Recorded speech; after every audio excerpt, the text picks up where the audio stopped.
Okay. I don't know. What are you referring Big Eye to? Because I don't remember. Oh, this is. Um.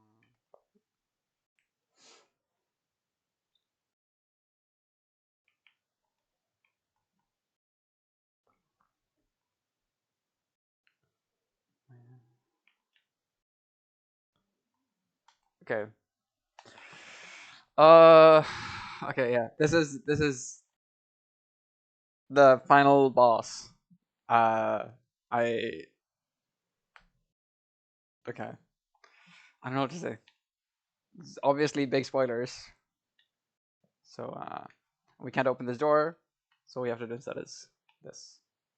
Oh, and um, again, so I don't know how much you've heard about Hades 2, or conversely, how much do you know about Greek mythology?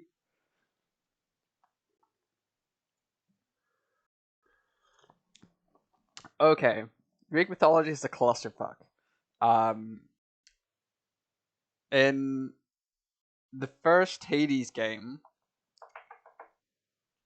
okay, do you know who Kronos is in Greek mythology?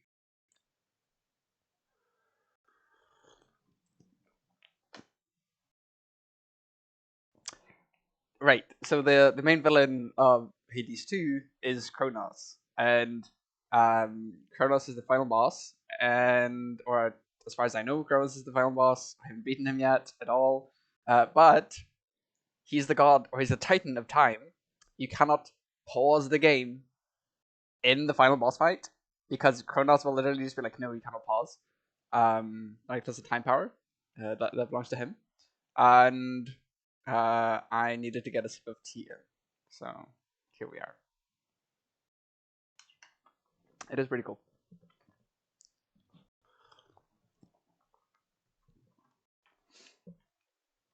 I have a build right. So you have three main abilities, uh, like a cast, a special, and a main attack.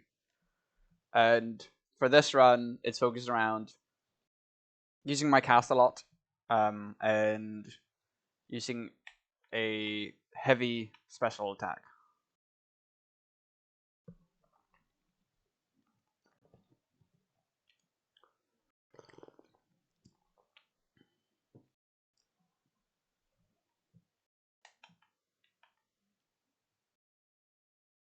Holy crap! I just realized. Do you know Kintsugi? The Sorry, I'm just listening to the dialogue.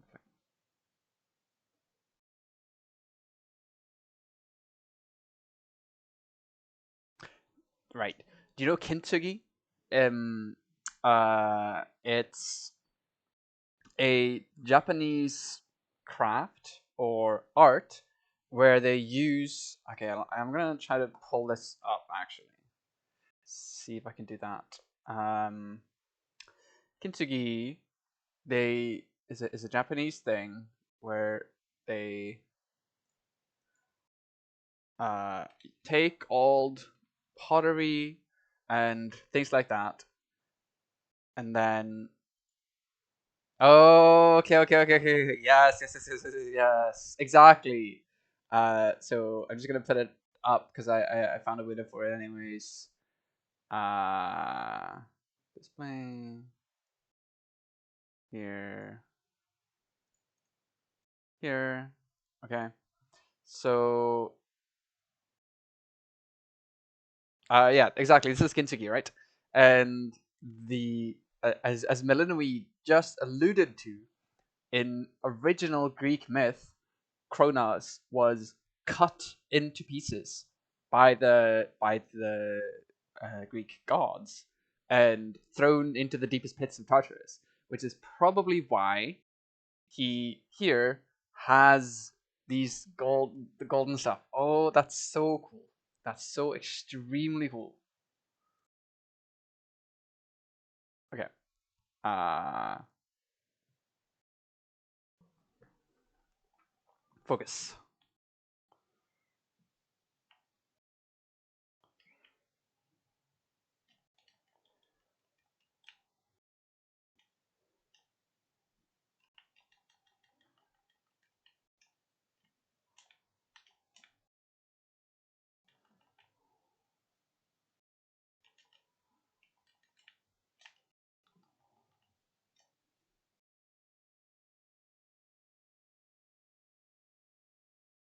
Brother.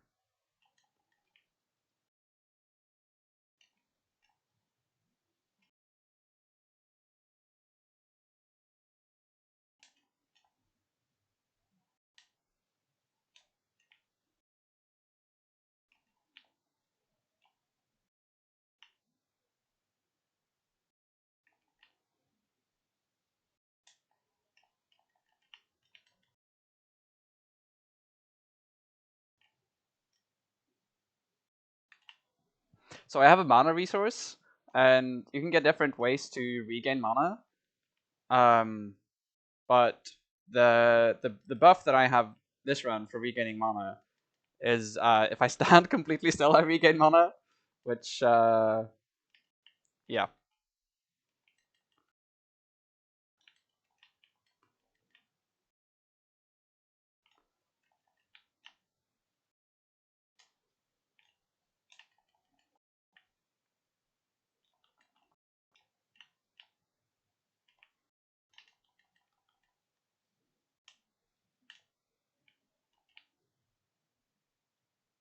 brother.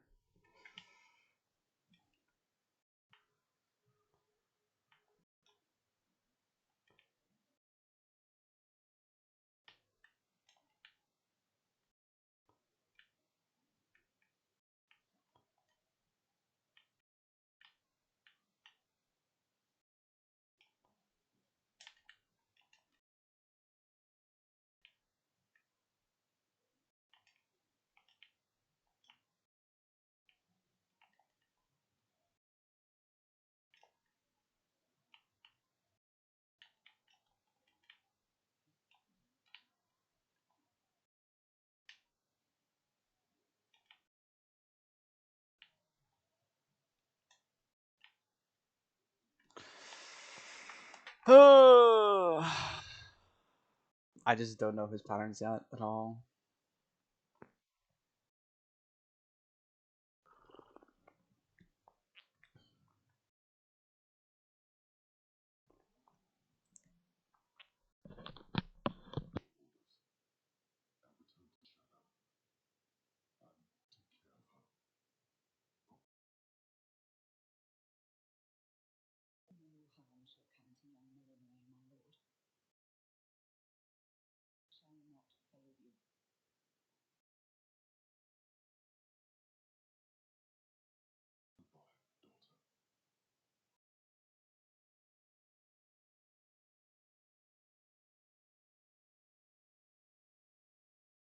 Oh, oh, what?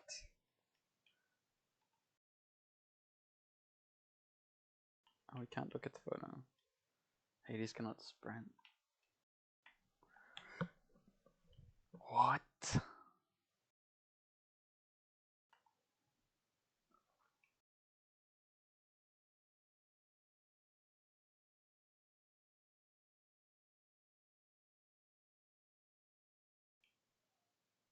Is she like frozen in time? Is that what's happening?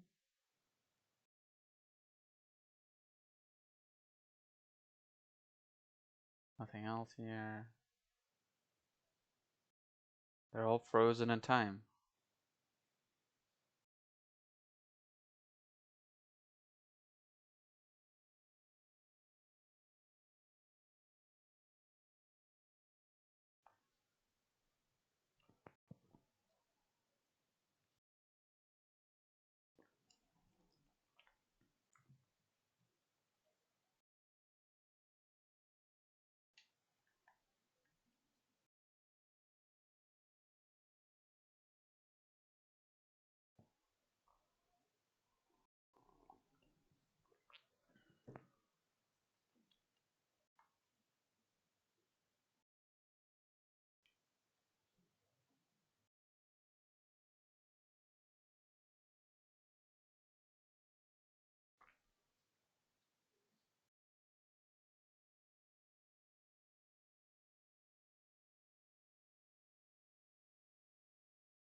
again, in original Greek mythology, Cronus did indeed actually eat all of the Olympian gods except for Zeus.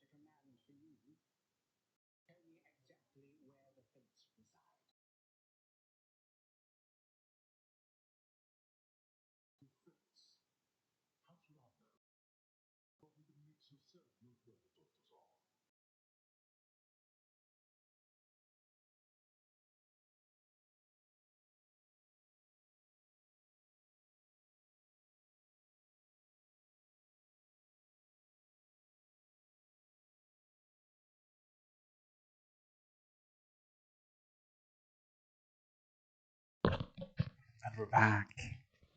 And we're back.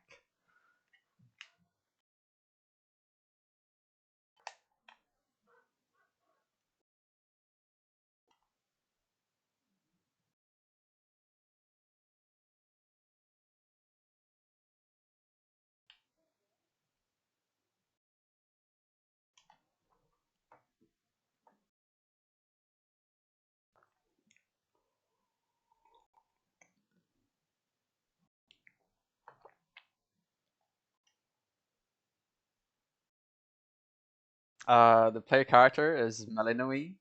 In original Greek myth, I think her Wikipedia page has like I want to say 2 paragraphs. In original Greek myth, she's another daughter of well, it depends on the myth actually, of Hades and Persephone, and therefore the sister, like the baby here is Melinoe, the main character, the player character. Um, Daughter of Persephone and Hades, or in some myths, um, she has this in common with Zagreus actually, daughter of Zeus, um, disguised as Hades and Persephone. So yeah, she is Zagreus' little sister.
What is he doing? Where is he walking? Hello, friend, Morose.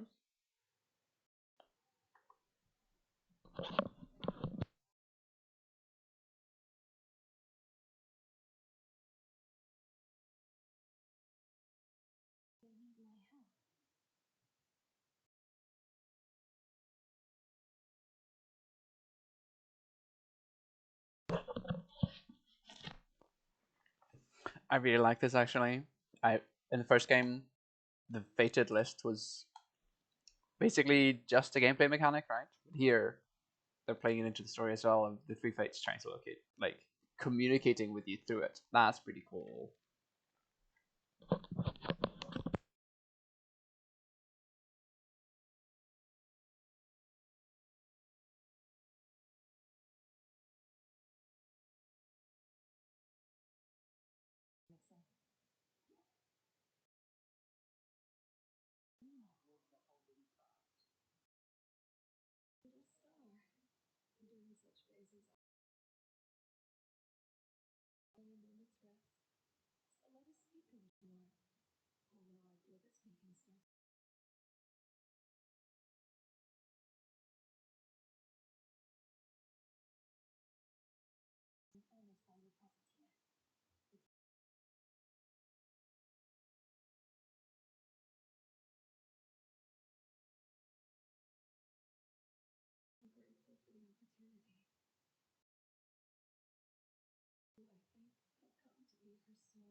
Sleepy boy.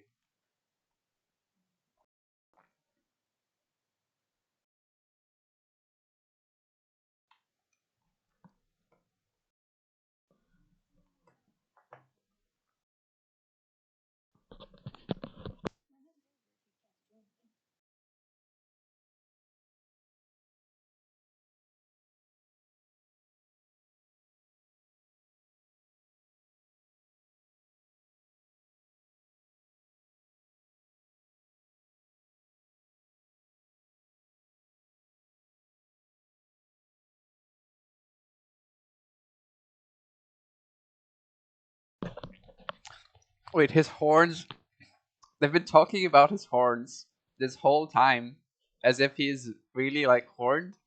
But apparently, are they just part of like a headband or something? I feel so betrayed. I want to see his horns.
Thank you for your valuable comments, Connor.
Okay.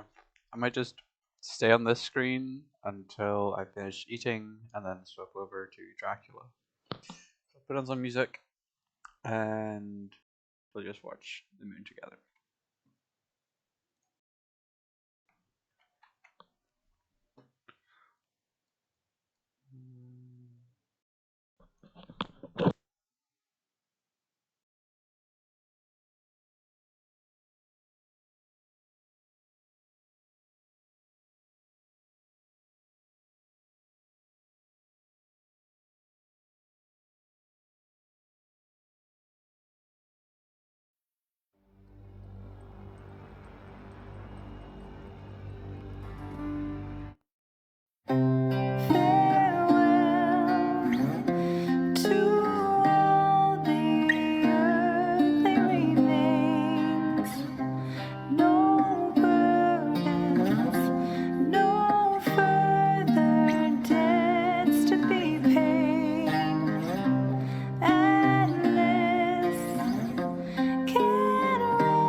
Sing of Zacharias news. Farewell to all the earthly remains. No burdens, no further debts to be paid. Endless can rest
Okay, thank you for waiting. And now then, I think we will move on to Dracula. Um, where in Dracula might we be? Chapter. This is 17. I think I'm pretty sure I've read 17. 17 is when Mina and Jonathan meet up with the others. Jonathan does stuff in extra London or somewhere. 18. I think we've also read. Because 18 ends on Seward talking to Renfield. Renfield being very mysterious, I think, was what was happening there. So that means I think that we are at start of 19. But I will double check from last week's stream. So if you'll just give me a second, I'm gonna do that. Uh,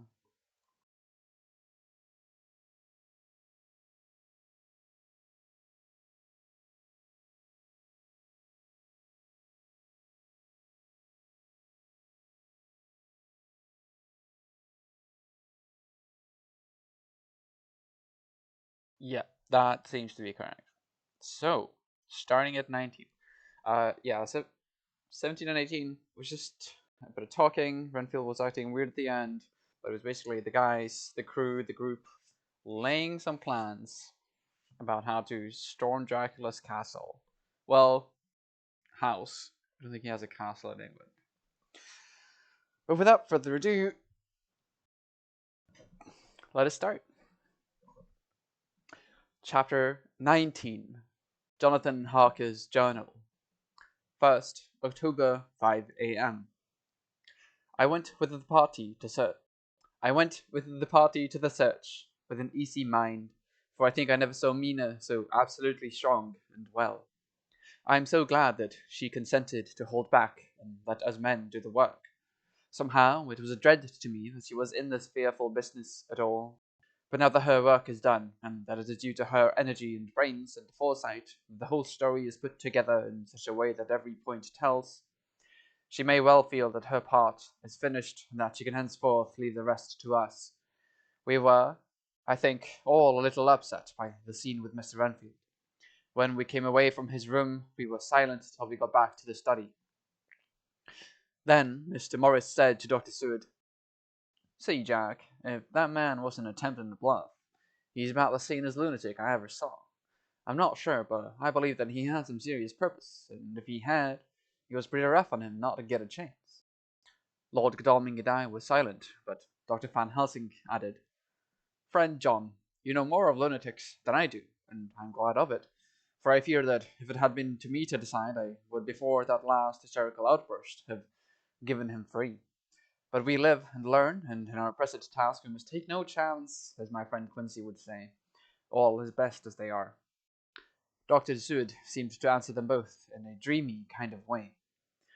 I don't know but that I agree with you. If that man had been an ordinary lunatic, I would have taken my chance of trusting him. Sorry. I missed it. Okay, great. If that man had been an ordinary lunatic, I would have taken my chance of trusting him, but he seems so mixed up with the Count in an indexy kind of way that I'm afraid of doing anything wrong by helping his plans. I can't forget how he prayed with almost equal fervour for a cat, and then tried to tear my throat out with his teeth. Besides, he called the Count Lord and Master, and he may want to get out to help him in some diabolical way. That horrid thing has the wolves and the rats and his own kind to help him, so I suppose he isn't above trying to use a respectable lunatic. He certainly did seem earnest, though. I only hope we have done what is best. These things, in conjunction with the wild work we have in hand, help to unnerve a man. The professor stepped over and, laying his hand on his shoulder, said in his grave, kindly way, "Friend John, have no fear. We are trying to do our duty in a very sad and terrible case. We can only do as we deem best. What else have we to hope for except the pity of the good God?" Lord Godalming had slipped away for a few minutes, but now he returned. He held up a little silver whistle as he remarked, "That old place may be full of rats, and if so, I've got an antidote on call." Having passed the wall, we took our way to the house, taking care to keep in the shadows of the trees on the lawn when the moonlight shone out. When we got to the porch, the professor opened his bag and took out a lot of things, which he laid on the step, sorting them into 4 little groups, evidently one for each. Then he spoke. "My friends, we are going into a terrible danger, and we need arms of many kinds. Our enemy is not merely spiritual. Remember that he has the strength of 20 men, and that though our necks or our windpipes are of the common kind, and therefore breakable or crushable, his are not amenable to mere strength. A stronger man, or a body of men more strong in all than him, can at certain times hold him, but they cannot hurt him as we can be hurt by him. We must, therefore, guard ourselves from his touch. Keep this near your heart." As he spoke, he lifted a little silver crucifix and held it out to me, I being nearest to him. "Put these flowers round your neck." Here he handed to me a wreath of withered garlic blossoms. "For other enemies more mundane, this revolver and this knife, and for aid in all, these so small electric lamps, which you can fasten to your breast, and for all and above all at the last, this, which we must not desecrate needless." This was a portion of sacred wafer, which he put in an envelope and handed to me. Each of the others was similarly equipped.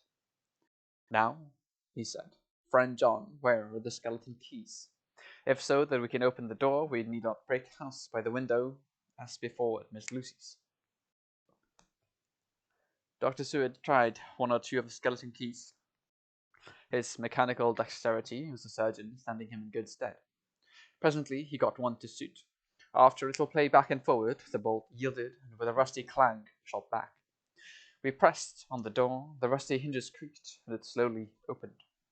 It was startlingly like the image conveyed to me in Dr. Seward's diary of the opening of Miss Westenra's tomb. I fancy that the same idea seemed to strike the others, for with one accord they shrank back. The professor was the first to move forward and stepped into the open door. "In manus tuas, Domine," he said, crossing himself as he passed over the threshold. We closed the door behind us, lest when we should have lit our lamps we should possibly attract attention from the road. The professor carefully tried the lock, lest we might not be able to open it from within should we be in a hurry making our exit. Then we all lit our lamps and proceeded on our search. The light from the tiny lamps fell in all sorts of odd forms, as the rays crossed each other with the opacity of our bodies through great shadows. I could not for my life get away from the feeling that there was someone else amongst us. I suppose it was the recollection, so powerfully brought home to me by the grim surroundings, of that terrible experience in Transylvania. I think the feeling was common to us all, for I noticed that the others kept looking over their shoulders at every sound and every new shadow, just as I felt myself doing. The whole place was thick with dust. The floor was seemingly inches deep, except where there were recent footsteps, in which, on holding down my lamp, I could see marks of hobnails, for the dust was cracked. The walls were fluffy and heavy with dust, and in the corners were masses of spiders' webs, whereon the dust had gathered till they looked like old tattered rags, as the weight had torn them partly down. On a table in the hall was a great bunch of keys, with a time-yellowed label on each. They had been used several times, for on the table were several similar rents in the blanket of dust, similar to that exposed when the professor lifted them. He turned to me and said, "You know this place, Jonathan. You've copied maps of it, and you know it at least more than we do. Which is the way to the chapel?" I had an idea of its direction, though on my former visit I had not been able to get admission to it. So I led the way, and after a few wrong turnings found myself opposite a low, arched oaken door ribbed with iron bands. "This is the spot," said the professor as he turned his lamp on a small map of the house, copied from the file of my original correspondence regarding the purchase. With a little trouble we found the key on the bunch and opened the door. We were prepared for some unpleasantness, for as we were opening the door, a faint, malodorous air seemed to exhale through the gaps, but none of us ever expected such an odor as we encountered. None of the others had met the Count at all at close quarters, and when I had seen him he was either in the fasting stage of his existence in his rooms, or when he was gloated with fresh blood in a ruined building open to the air. But here the place was small and close, and the long disuse had made the air stagnant and foul. There was an earthly smell, as of some dry miasma which came through the fouler air. But as to the odor itself, how shall I describe it? It was not alone that it was composed of all the ills of mortality, and with the pungent, acrid smell of blood, but it seemed as though corruption had become itself corrupt. Faugh! It sickens me to think of it. Every breath exhaled by that monster seemed to have clung to the place and intensified its loathsomeness. Under ordinary circumstances, such a stench would have brought our enterprise to an end, but this was no ordinary case, and the high and terrible purpose in which we were involved gave us a strength which rose above merely physical considerations. After the involuntary shrinking consequent on the first nauseous whiff, we one and all set about our work as though the loathsome place were a garden of roses. We made an accurate examination of the place, the professor saying as we began, "The first thing is to see how many of the boxes are left. We must then examine every hole and corner and cranny, and see if we cannot get some clue as to what has become of the rest." A glance was sufficient to show how many remained. For the great earth chests were bulky, and there was no mistaking them. There were only 29 left out of the 50. Once I got a fright, for seeing Lord Godalming suddenly turn and look out of the vaulted door into the dark passage beyond, I looked too, and for an instant my heart stood still. Somewhere, looking out from the shadow, I seemed to see the high lights of the Count's evil face, the ridge of the nose, the red eyes, the red lips, the awful pallor. It was only for a moment, for, as Lord Godalming said, I thought I saw a face, but it was only the shadows, and resumed his inquiry. I turned my lamp in the direction and stepped into the passage. There was no sign of anyone, and as there were no corners, no doors, no aperture of any kind, but only the solid walls of the passage, there could be no hiding place even for him. I took it that fear had helped my imagination, and said nothing.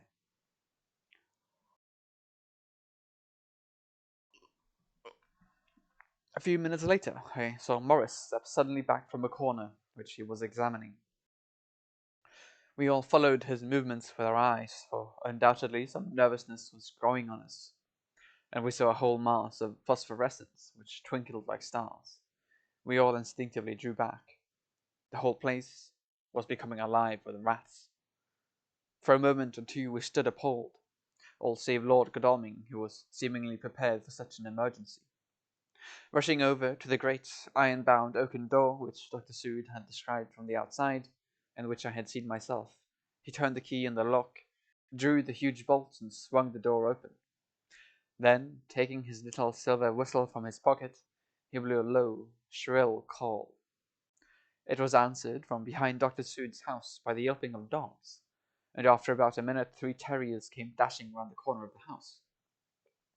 Unconsciously, we had all moved towards the door, and as we moved I noticed that the dust had been much disturbed. The boxes which had been taken out had been brought this way. But even in the minute that had elapsed, the number of rats had vastly increased. They seemed to swarm over the place all at once, till the lamplight, shining on their moving dark bodies and glittering baleful eyes, made the place look like a bank of earth set with fireflies. The dogs dashed on, but at the threshold suddenly stopped and snarled, and then, simultaneously lifting their noses, began to howl in most lugubrious fashion. The rats were multiplying in thousands, and we moved out.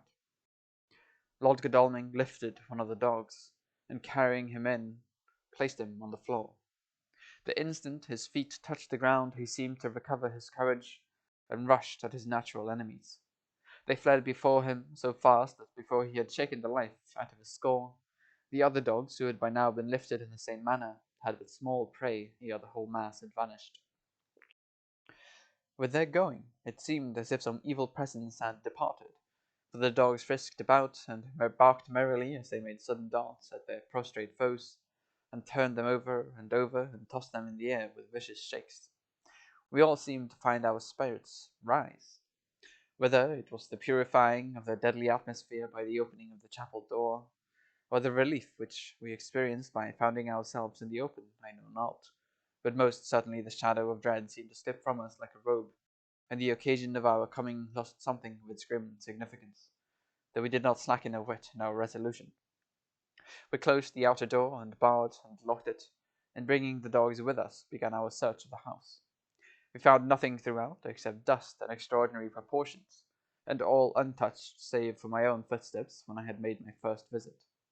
Never once did the dogs exhibit any symptom of uneasiness, and even when we returned to the chapel, they frisked about as though they had been rabbit hunting in a summer wood. The morning was quickening in the east when we emerged from the front. Dr. Van Helsing had taken the key of the hall door from the bunch and locked the door in orthodox fashion, putting the key into his pocket when he had done. "So far," he said, "our night has been eminently successful. No harm has come to us such as I feared might be, and yet we have ascertained how many boxes are missing. More than all do I rejoice that this, our first, and perhaps our most difficult and dangerous, step has been accomplished without the bringing thereinto our most sweet Madam Mina, or troubling her waking or sleeping thoughts with sights and sounds and smells of horror which she might never forget. One lesson, too, we have learned, that if it be allowable to argue a particulari, that the brute beasts which are to the Count's command are yet themselves not amenable to his spiritual power.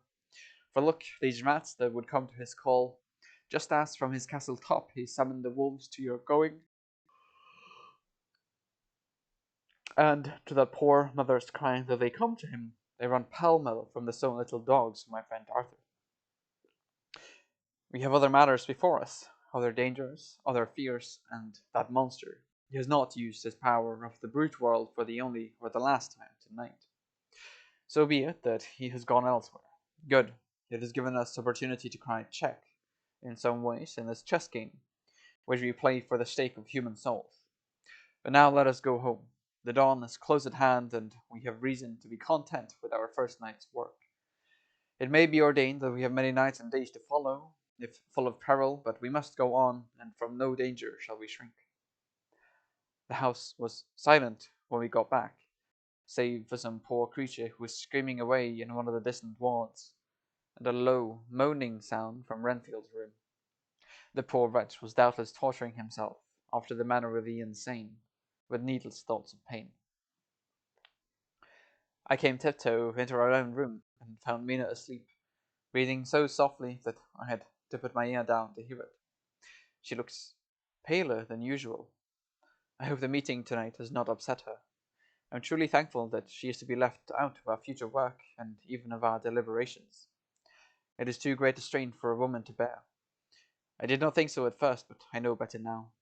Therefore, I am glad that it is settled. There may be things which would frighten her to hear, and yet to conceal them from her might be worse than to tell her if once she suspected that there was any concealment. Henceforth our work is to be a sealed book to her, till at least such a time as we can tell her that all is finished, and the earth free from a monster of the nether world. I dare say it will be difficult to begin to keep silence after such confidence as ours, but I must be resolute, and tomorrow I shall keep dark over tonight's doings, and shall refuse to speak of anything that has happened. I rest on the sofa so as not to disturb her. 1st October, later. I suppose it was natural that we should have all overslept ourselves, for the day was a busy one, and the night had no rest at all.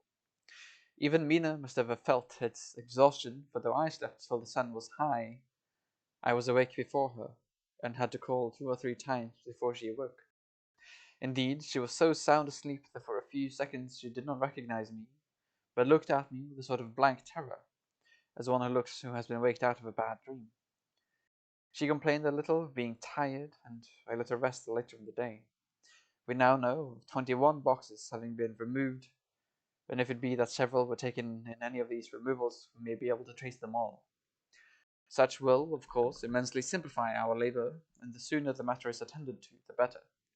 I shall look up Thomas Snelling today. Dr. Seward's Diary, 1st October. It was towards noon when I was awakened by the Professor walking into my room. He was more jolly and cheerful than usual, and it is quite evident that last night's work has helped to take some of the brooding weight off his mind. After going over the adventure of the night, he suddenly said, "Your patient interests me much. May it be that with you I visit him this morning? Or, if that you are too occupied, I can go alone if may be. It is a new experience to me to find a lunatic who talks philosophy and reason so sound." I had some work to do which pressed, so I told him that if he would go alone I would be glad, as then I should not have to keep him waiting. So I called an attendant and gave him the necessary instructions. Before the Professor left the room, I cautioned him against any false impression from my patient. "But," he answered, "I want him to talk of himself, and of his delusions as to consuming live things. He said to Madame Mina, as I see in your diary of yesterday, that he had once had such a belief. Why do you smile, friend John?" "Excuse me," I said, "but the answer is here." I laid my hand on the typewritten matter. When I was sane and learned lunatic made that very statement of how he used to consume life. His mouth was actually nauseous with the flies and spiders which he had eaten just before Mrs. Harker entered the room. Van Helsing smiled in turn. "Good," he said. "Your memory is true, friend John. I should have remembered. And yet it is this very obliquity of thought and memory which makes mental disease such a fascinating study. Perhaps I may gain more knowledge out of the folly of this madman than I shall from the teaching of the most wise. Who knows?" I went on with my work, and before long was through that in hand.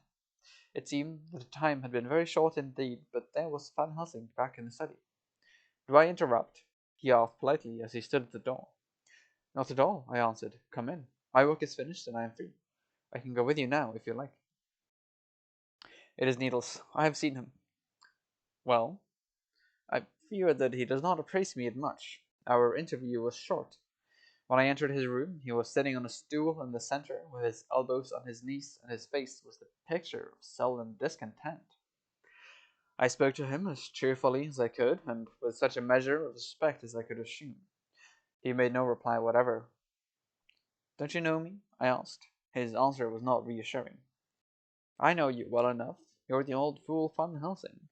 I wish you would take yourself and your idiotic brain theories somewhere else. Damn all thick-headed Dutchmen." Not a word more would he say, but sat in his implacable sullenness, as indifferent to me as though I had not been in the room at all. Thus departed for this time my chance of much learning from this so clever lunatic. So I shall go, if I may, and cheer myself with a few happy words with that sweet soul Madam Mina. Friend John, it does rejoice me unspeakable that she is no more to be pained, no more to be worried with our terrible things. Though we shall much miss her help, it is better so."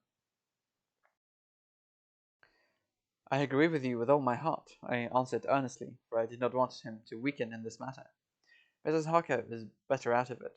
Things are quite bad enough for us, whole men of the world, and who have been in many tight places in our time. But it is no place for a woman, and if she had remained in touch with the affair, it would in time infallibly have wrecked her. So Van Helsing has gone to confer with Mrs. Harker, and Harker, Quincy, and Art are all out for following up the clues as to the earth boxes. I shall finish my round of work, and we shall meet tonight.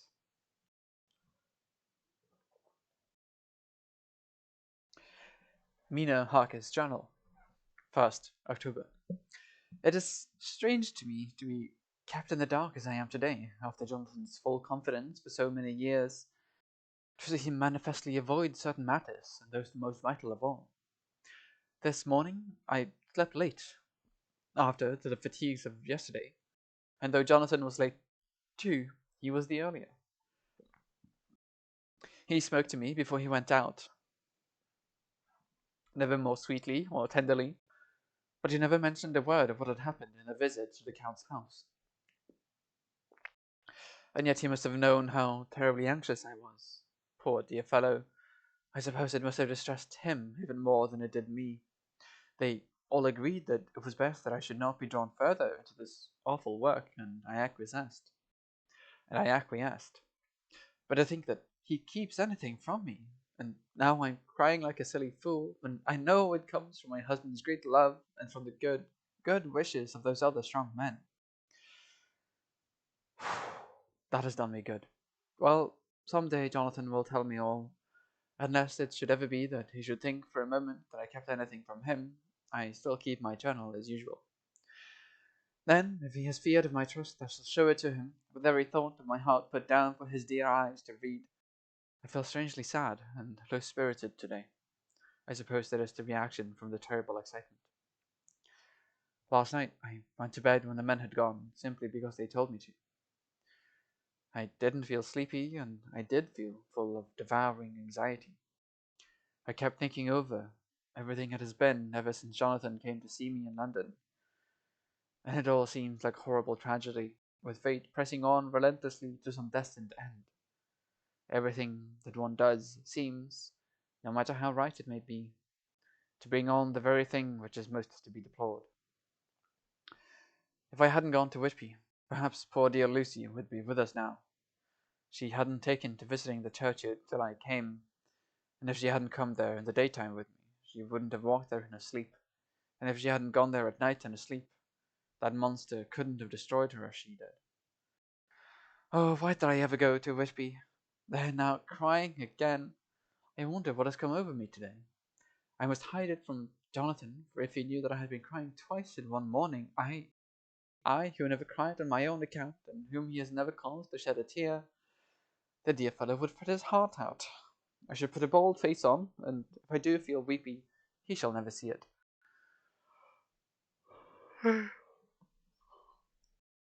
I suppose it's one of those lessons that we poor women have to learn. I can't quite remember how I fell asleep last night. I remember hearing the sudden barking of the dogs, and a lot of queer sounds like praying on a very tumultuous scale from Mr. Renfield's room, which is somewhere under this. And then there was silence over everything, silence so profound that it startled me, and I got up and looked out of the window. All was dark and silent, the black shadows thrown by the moonlight seeming full of a silent mystery of their own. Not a thing seemed to be stirring, but all to be grim and fixed as death or fate, so that a thin streak of white mist that crept with almost imperceptible slowness across the grass towards the house seemed to have a sentience and a vitality of its own. I think that the digression of my thoughts must have done me good, for when I got back to bed I found a lethargy creeping over me. I lay a while, but could not quite sleep, so I got out and looked out of the window again. The mist was spreading, and was now close up to the house, so that I could see it lying thick against the wall, as though it was stealing up to the windows. The poor man was more loud than ever, and though I could not distinguish a word he said, I could in some way recognize in his tones some passionate entreaty on his part. Then there was the sound of a struggle, and I knew that the attendants were dealing with him. I was so frightened that I crept into bed and pulled the clothes over my head, putting my fingers in my ears. I was not then a bit sleepy, at least so I thought, but I must have fallen asleep, for, except dreams, I do not remember anything until the morning when Jonathan woke me. I think that it took me an effort and a little time to realize where I was, and that it was Jonathan who was bending over me. My dream was very peculiar, and was almost typical of the way that waking thoughts become merged in or continued in dreams.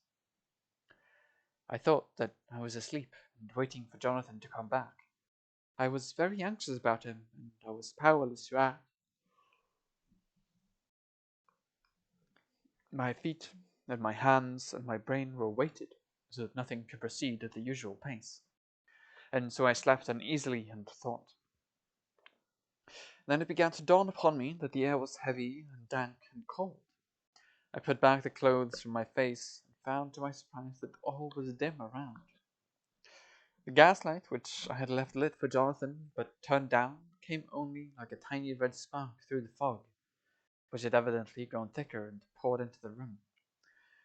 Then it occurred to me that I had shut the window before I had come to bed. I would have got out to make certain on the point, but some leaden lethargy seemed to chain my limbs, even my will. I lay still and endured, that was all. I closed my eyes, but could still see through my eyelids. It is wonderful what tricks our dreams play us, and how conveniently we can imagine.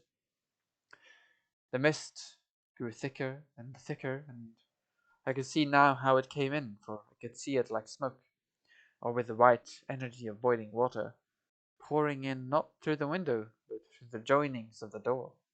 It got thicker and thicker, till it seemed as if it became concentrated into a sort of pillar of cloud in the room.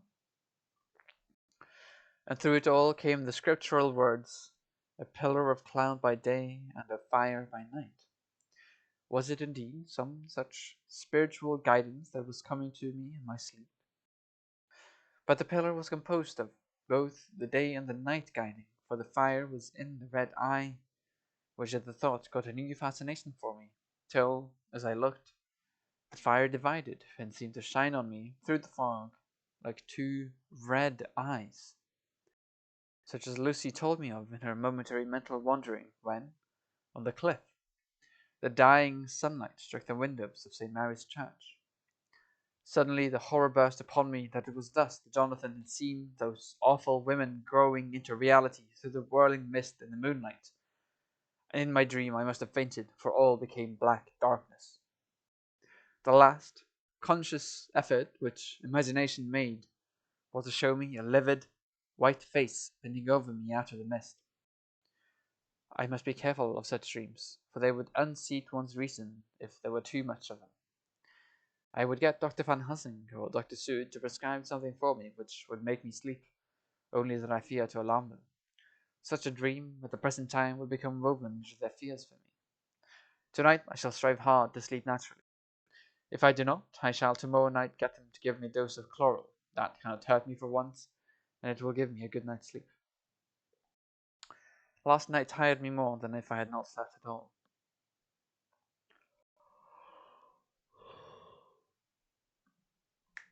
2nd October, 10 p.m.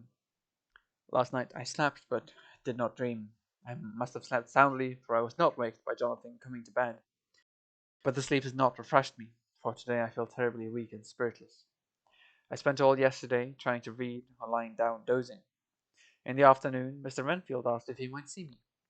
Poor man, he was very gentle, and when I came away, he kissed my hand and bade God bless me.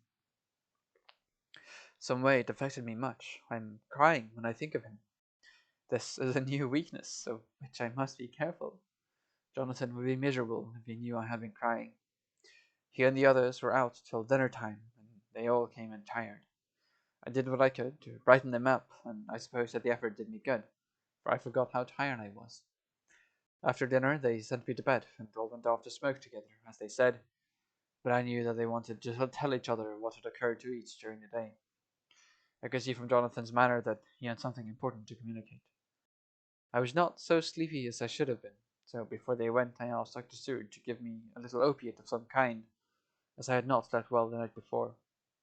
He very kindly made me up a sleeping draught, which he gave to me, telling me that it would do me no harm, as it was very mild. I have taken it and am waiting for sleep, which still keeps aloof. I hope I have not done wrong, for the sleep begins to flirt with me, a new fear comes. That I may have been foolish, and thus depriving myself of the power of waking.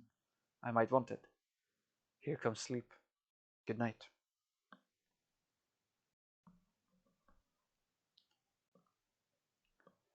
Okay, short 5 minute break, and then I'll be right back.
So stand up and stretch, stand up and stretch, stand up and stretch.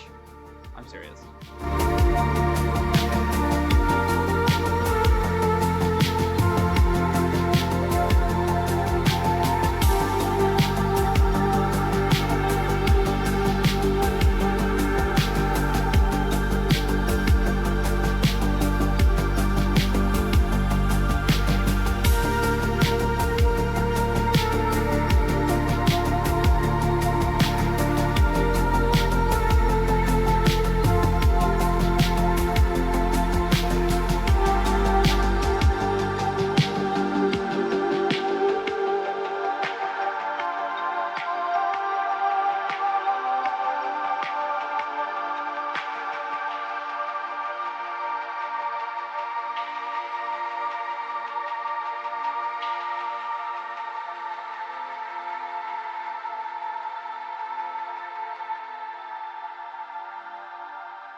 Okay.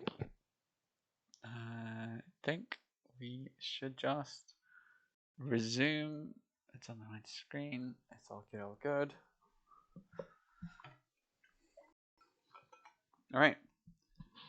Taking a drink of water, and then we're resuming Dracula from chapter 20.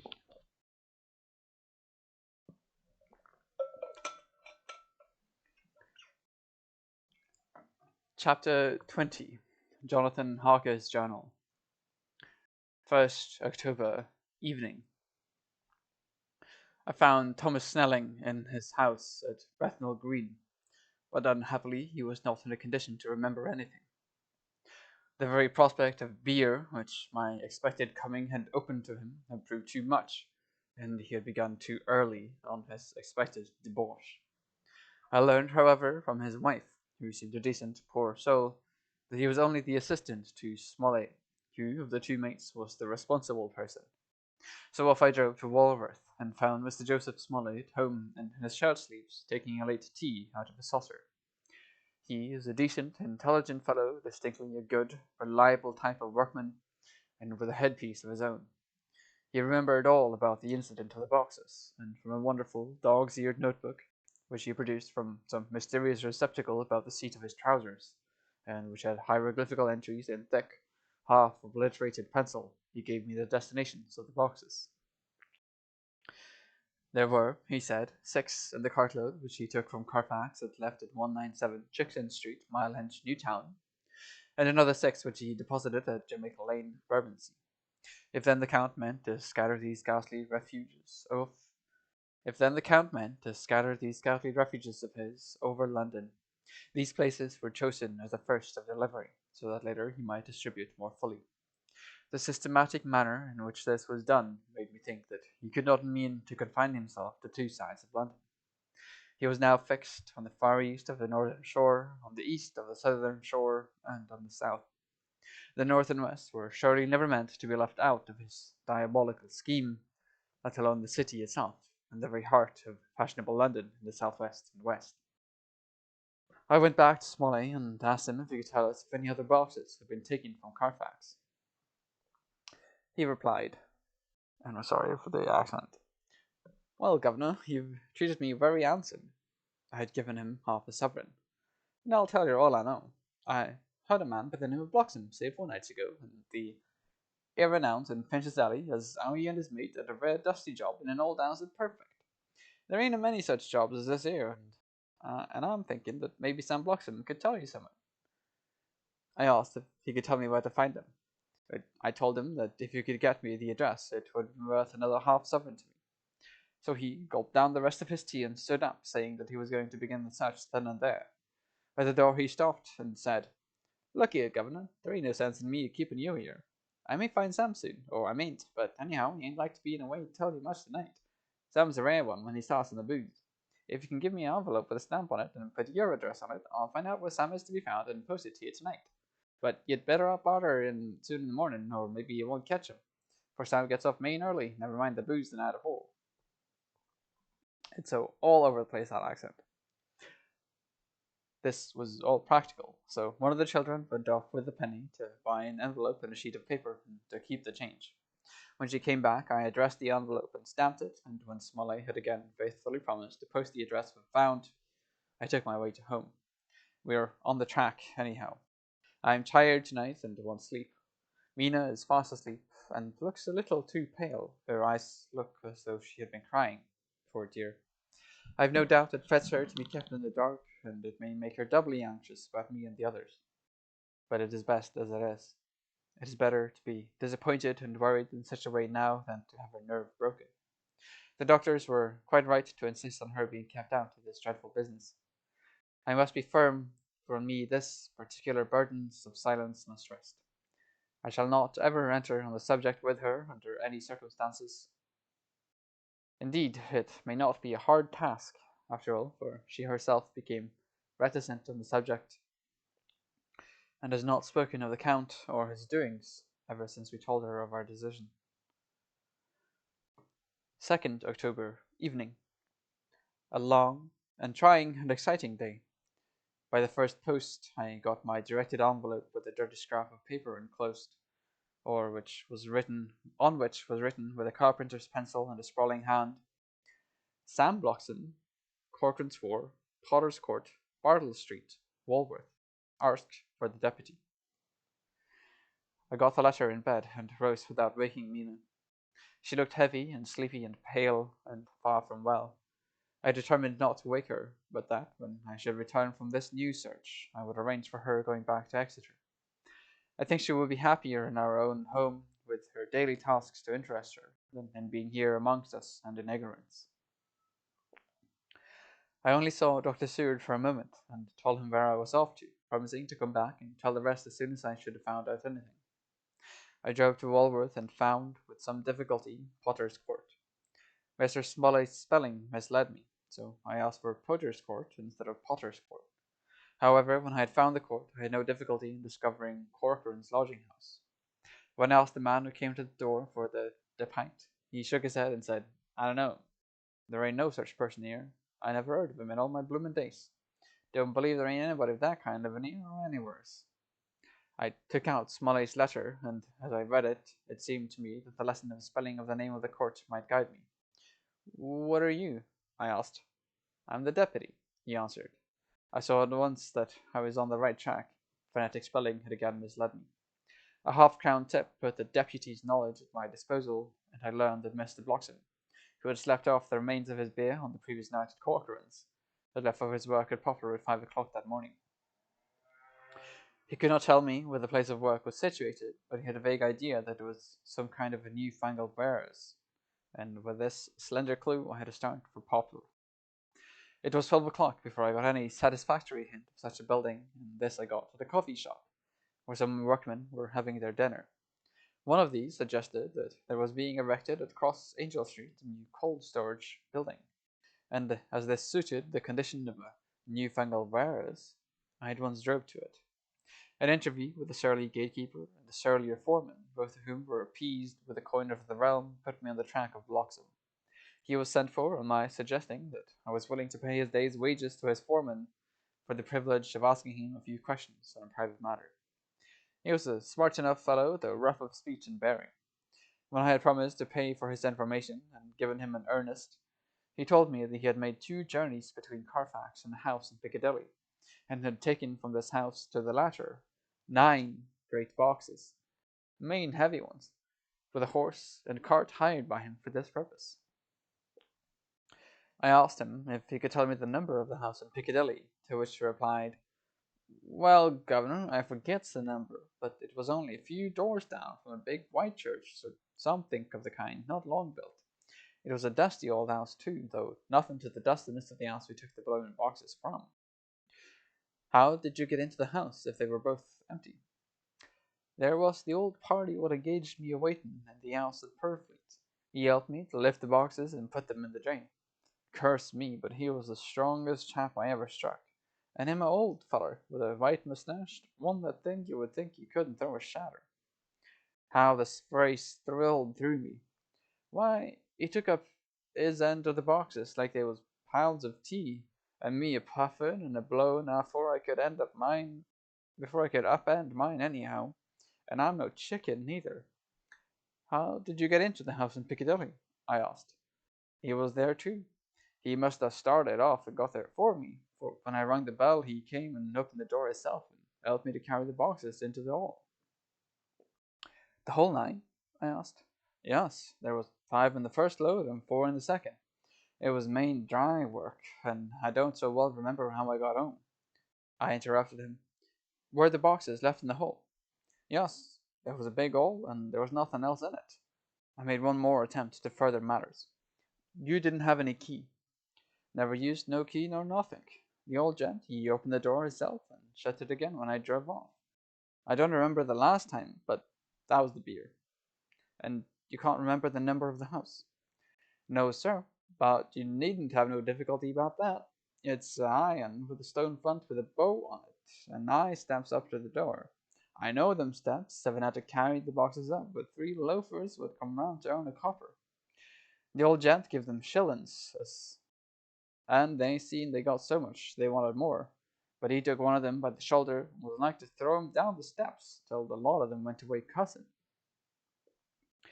I thought that with this description I could find the house, so having paid my friend for his information, I started off for Piccadilly. I had gained a new, painful experience.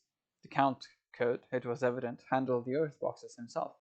If so, time was precious, for now that he had achieved a certain amount of distribution, he could, by choosing his own time, complete the task unobserved. At Piccadilly Circus, I discharged my cab and walked westward. Beyond the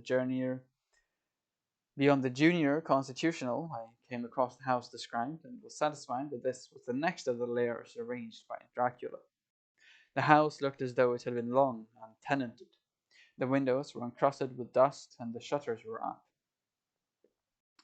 All the framework was black with time, and from the iron the paint had mostly scaled away. It was evident that up to lately there had been a large notice board in front of the balcony. It had, however, been roughly torn away, the uprights which had supported it still remaining. Behind the rails of the balcony I saw there were some loose boards whose raw edges looked white. I would have given a good deal to have been able to see the notice board intact, as it would perhaps have given some clue to the ownership of the house. I remembered my experience of the investigation and purchase of Carfax, and I could not but feel that if I could find the former owner, there might be some means discovered of gaining access to the house. There was at present nothing to be learned from the Piccadilly side, and nothing to be done, so I went round to the back to see if anything could be gathered from this quarter. The mews were active, the Piccadilly houses being mostly in occupation. I asked one or two of the grooms and helpers whom I saw around if they could tell me anything about the empty house. One of them said that he heard it had lately been taken, but he couldn't say from whom. He told me, however, that up to very lately there had been a notice board of "For Sale Up," and that perhaps Mitchell, Sons and Candy, the house agents, could tell me something, as he thought he remembered seeing the name of that firm on the board. I did not wish to seem too eager, or to let my informant know or guess too much, so, thanking him in the usual manner, I strolled away. It was now growing dusk, and the autumn night was closing in, so I did not lose any time. Having learned the address of Mitchell, Sons and Candy from a directory at the Berkeley, I was soon at their office in Sackville Street. The gentleman who saw me was particularly suave in manner, but uncommunicative in equal proportion. Having once told me that the Piccadilly house, which throughout our interview he called a mansion, was sold, he considered my business as concluded. When I asked who had purchased it, he opened his eyes and thought wider, and paused a few seconds before replying. "It is sold, sir."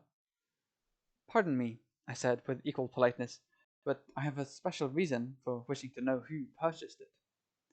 Again he paused longer, and raised his eyebrows still more. "It is sold, sir," was again his laconic reply. "Surely," I said, "you do not mind letting me know so much?" "But I do mind," he answered. "The affairs of their clients are absolutely safe in the hands of Mitchell, Sons and Candy." This was manifestly a prig of the first water, and there was no use arguing with him. I thought I had best meet him on his own ground, so I said, "Your clients, sir, are happy in having so resolute a guardian of their confidence. I am myself a professional man." Here I handed him my card. "In this instance I am not prompted by curiosity. I act on the part of Lord Godalming, who wishes to know something of the property which was, he understood, lately for sale." These words put a different complexion on affairs. He said, "I would like to oblige you if I could, Mr. Harker, and especially would I like to oblige his lordship. We once carried out a small matter of renting some chambers for him when he was the Honourable Arthur Holmwood. If you would let me have his lordship's address, I will consult the house on the subject, and will, in any case, communicate with his lordship by tonight's post. It will be a pleasure if we can so far deviate from our roles as to give the required information to his lordship." I wanted to secure a friend, and not to make an enemy, so I thanked him, gave the address to Dr. Seward's, and came away. It was now dark, and I was tired and hungry. I got a cup of tea at the Aerated Bread Company, and came down to Purfleet by the next train. I found all the others at home. Mina was looking tired and pale, but she made a gallant effort to be bright and cheerful. It wrung my heart to think that I had to keep anything from her, and so caused her inquietude. Thank God this will be the last night of her looking on at our conferences and feeling the sting of our not showing our confidence. It took all my courage to hold the wise resolution of keeping her out of our grim task. She seems somehow more reconciled, or else the very subject seems to have become repugnant to her, for when any accidental allusion is made, she actually shudders. I am glad we made our resolution in time, as with such a feeling as this, our growing knowledge would be torture to her. I could not tell the others of the day's discoveries till we were alone, so after dinner, followed by a little music to save appearances even amongst ourselves, I took Mina to her room and left her to go to bed. The dear girl was more affectionate with me than ever, and clung to me as though she would detain me, but there was much to be talked of, and I came away. Thank God, the ceasing of telling things has made no difference between us. When I came down again, I found the others all gathered round the fire in the study. In the train, I had written my diary so far, and simply read it off to them as the best means of letting them get abreast of my own information. When I had finished, Van Helsing said, "This has been a great day's work, friend Jonathan. Doubtless we are on the track of the missing boxes. If we find them all in that house, then our work is near the end. But if there be some missing, we must search until we find them. Then shall we make our final coup and hunt the wretch to his real death." We all sat silent a while, and all at once Mr. Morris spoke. "Say, how are we going to get into that house?" "We got into the other," answered Lord Godalming quickly. "Bernard, this is different. We broke house at Carfax, but we had night and a walled park to protect us. It'll be a mighty different thing to commit burglary in Piccadilly, either by day or night. I confess I don't see how we're going to get in unless that agency duck can find us a key of some sort. Perhaps you shall know when you get his letter in the morning." Lord Godalming's brows contracted, and he stood up and walked about the room. By and by he stopped, and said, turning from one to another of us, "Quincy's head is level. This burglary business is getting serious. We got off once, all right, but we have now a rare job on hand, unless we can find the Count's key basket. As nothing could well be done before morning, and as it would be at least advisable to wait till Lord Godalming could hear from Mitchell's, we decided not to take any active step before breakfast time. For a good while we sat and smoked, discussing the matter in its various lights and bearings. I took the opportunity of bringing this diary right up to the moment. I am very sleepy, and shall go to bed. Just a line. Mina sleeps soundly, and her breathing is regular. Her forehead is puckered up into little wrinkles, as though she thinks even in her sleep. She is still too pale, but does not look so haggard as she did this morning. Tomorrow will, I hope, mend all this. She will be herself at home in Exeter. Oh, but I am sleepy. Dr. Seward's diary. 1st October. I am puzzled afresh about Renfield. His moods change so rapidly that I find it difficult to keep touch of them, and as they always mean something more than his own well-being, they form a more than interesting study. This morning, when I went to see him after his repulse of Van Helsing, his manner was that of a man commanding destiny. He was, in fact, commanding destiny, subjectively. He did not really care for any of the things of mere earth. He was in the clouds and looked down on all the weaknesses and wants of us poor mortals. I thought I would improve the occasion and learn something, so I asked him, "What about the flies these times?" He smiled on me in quite a superior sort of way, such a smile as would have become the face of Malvolio, as he answered me, "The fly, my dear sir, has one striking feature. Its wings are typical of the aerial powers of the psychic faculties. The ancients did well when they typified the soul as a butterfly." I thought I would push his analogy to its utmost logically, so I said quickly, "Oh, it is a soul you're after now, is it?" His madness foiled his reason, and a puzzled look spread over his face as, shaking his head with a decision which I had but seldom seen in him, he said, "Oh, no, oh, no, I want no souls. Life is all I want." Here he brightened up. "I'm pretty indifferent about it at present. Life is all right. I have all I want. You must get a new patient, doctor, if you wish to study zoophagy." This puzzled me a little, so I drew him on. "Then you command life? You're a god, I suppose?" He smiled with an ineffably benign superiority. "Oh no, Far be it from me to arrogate to myself the attributes of the deity. I am not even concerned in his especially spiritual doings. If I may state my intellectual position, I am, so far as concerns things purely terrestrial, somewhat in the position which Enoch occupied spiritually. This was a poser to me. I could not at the moment recall Enoch's appositeness, so I had to ask a simple question, though I felt that by so doing I was lowering myself in the eyes of the lunatic.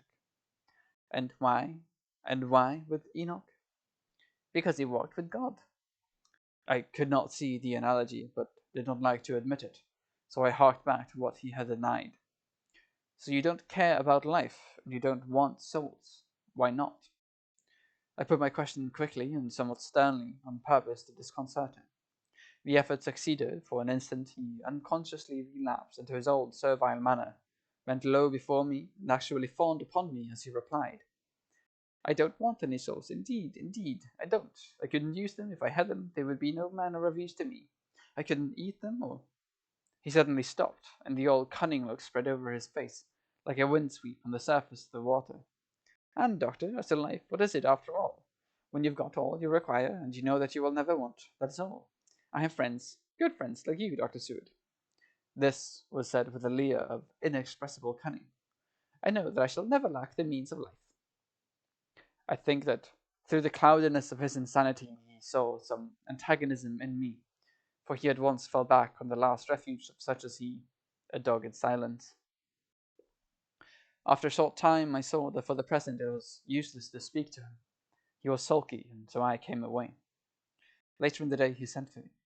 Ordinarily I would not have come without special reason, but just at present I am so interested in him that I would gladly make an effort. Besides, I am glad to have anything to help pass the time. Harker is out following up clues, and so are Lord Godalming and Quincy. Van Helsing sits in my study poring over the records prepared by the Harkers. He seems to think that by accurate knowledge of all the details he will light upon some clue. He does not wish to be disturbed in the work without cause. I would have taken him with me to see the patient, only I thought that after his last repulse he might not care to go again. There was also another reason. Renfield might not speak so freely before a third person as when he and I were alone. I found him sitting out in the middle of the floor on his stool, in a pose which is genuinely indicative of some mental energy on his part. When I came in, he said at once, as though the question had been waiting on his lips, "What about souls?" It was evident that my surmise had been correct. Unconscious cerebration was doing its work, even with a lunatic. I determined to have the matter out. "What about them yourself?" I asked. He did not reply for a moment, but looked all around him and up and down as though he expected to find some inspiration for an answer. "I don't want any souls," he said in a feeble, apologetic way. The matter seemed preying on his mind, and so I determined to use it, to be cruel, only to be kind. So I said, "You like life, and you want life." "Oh, yes, but that's all right. You needn't worry about that."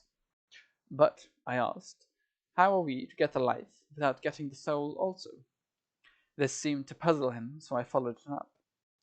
"A nice time you'll have some time when you're flying out there with the souls of thousands of flies and spiders and birds and cats, buzzing and twitching and meowing all around you.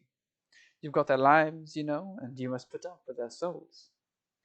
Something seemed to affect his imagination, for he put his fingers to his ears and shut his eyes, screwing them out tightly just as a small boy does when his face is being soaked. There was something pathetic in it that touched me. It also gave me a lesson, for it seemed that before me was a child. Only a child, though the features were worn and the stubble on the jaws was white. It was evident that he was undergoing some process of mental disturbance, and knowing how his past moods had interpreted things seemingly foreign to himself, I thought I would enter into his mind as well as I could and go with him. The first step was to restore confidence, so I asked him, speaking pretty loud so that he would hear me through his closed ears,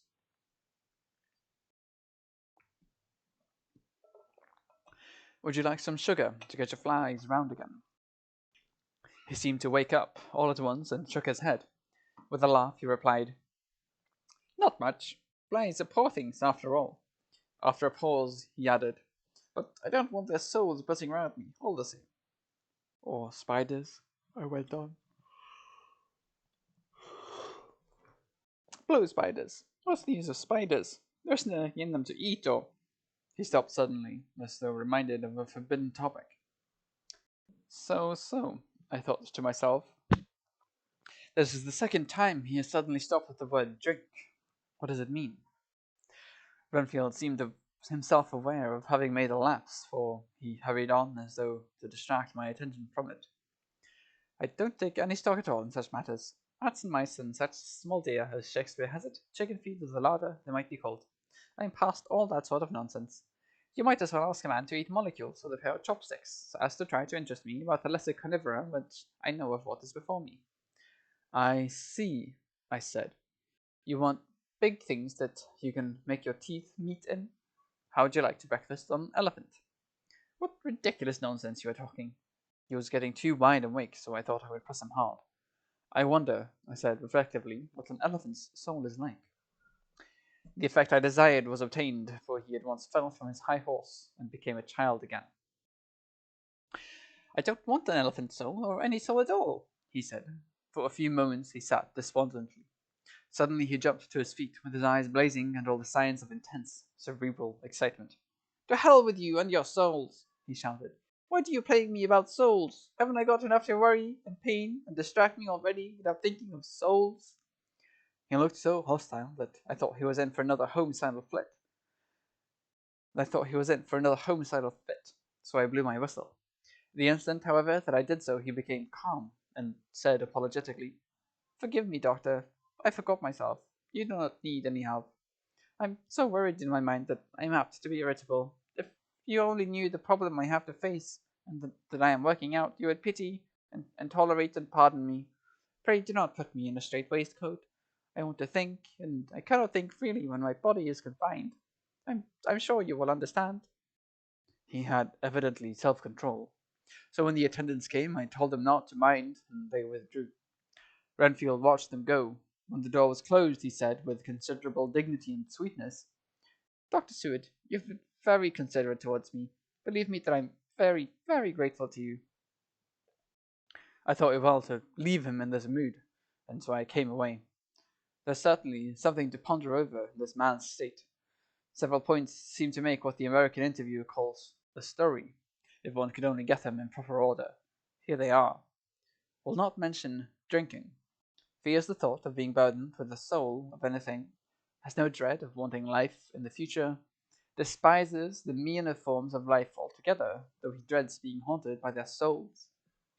Logically, all these things point one way. He has assurance of some kind that he will acquire some higher life. He dreads the consequence, the burden of a soul. Then it is a human life he looks to. And the assurance? Merciful God, the Count has been to him, and there is some new scheme of terror afoot. Later. I went after my round to Van Helsing and told him my suspicion. He grew very grave and, after thinking the matter over for a while, asked me to take him to Renfield. I did so. As we came to the door, we heard the lunatic within singing gaily, as he used to do in the time which now seems so long ago.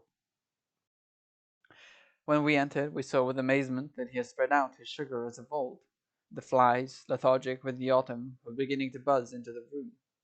We tried to make him talk of the subject of our previous conversation, but he would not attend. He went on with his singing, just as though we had not been present. He had got a scrap of paper and was folding it into a notebook. We had to come away, as ignorant as we went in. He is a curious case indeed, and we must watch him tonight. Letter. Mitchell, Sons and Candy to Lord Godalming. 1st October. My lord, we are at all times only too happy to meet your wishes.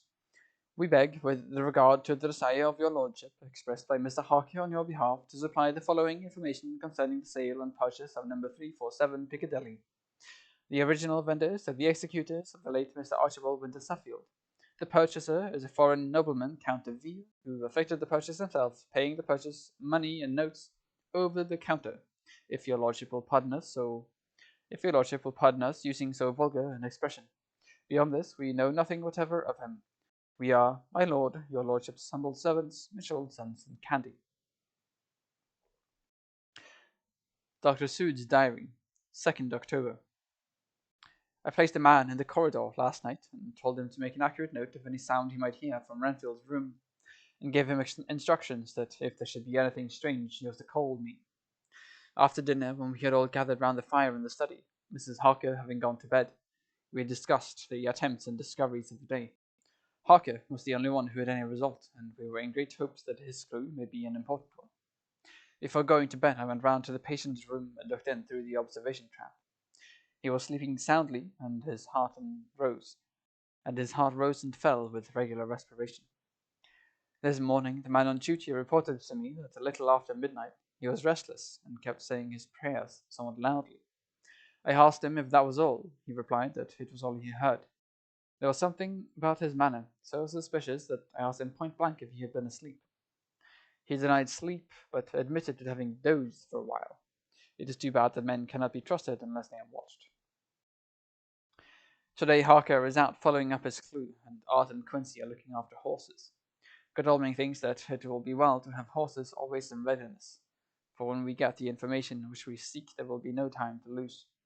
We must sterilize all the imported earth between sunrise and sunset. We shall thus catch the Count at his weakest, and without a refuge to fly to. Van Helsing is off to the British Museum, looking up some authorities on ancient medicine. The old physicians took account of things which their followers do not, and the professor is searching for witch and demon cures which may be useful to us later. I sometimes think we must all be all mad, and that we shall wake to sanity in straight waistcoats. Later. We have met again. We seem at last to be on the track, and if our work tomorrow may be the beginning of the end. I wonder if Renfield's quiet has anything to do with this. His moods have so followed the doings of the Count that the coming destruction of Ulster may be carried to him in some subtle way. If we could only get him some hint as to what passed in his mind between the time of my argument with him today and his resumption of fly-catching, it might afford us a valuable clue. He is now seemingly quiet for a spell. Is he? That wild yell seemed to come from his room. The attendant came bursting into my room and told me that Renfield had somehow met with some accident. He had heard him yell, and when he went to found him found him lying on his face on the floor, all covered with blood. I must go at once. I think on that cliffhanger, we will end the reading for today. Two more chapters of basically prep and detective work. I think probably we have only around 3 to 6 chapters left. 7 actually, yep. 7 chapters left until finished. Which, yeah, hopefully I can do in 3 sessions, in 3 weeks, and then move on to something else. As always, thank you very much for listening, and see you for more Dracula next week.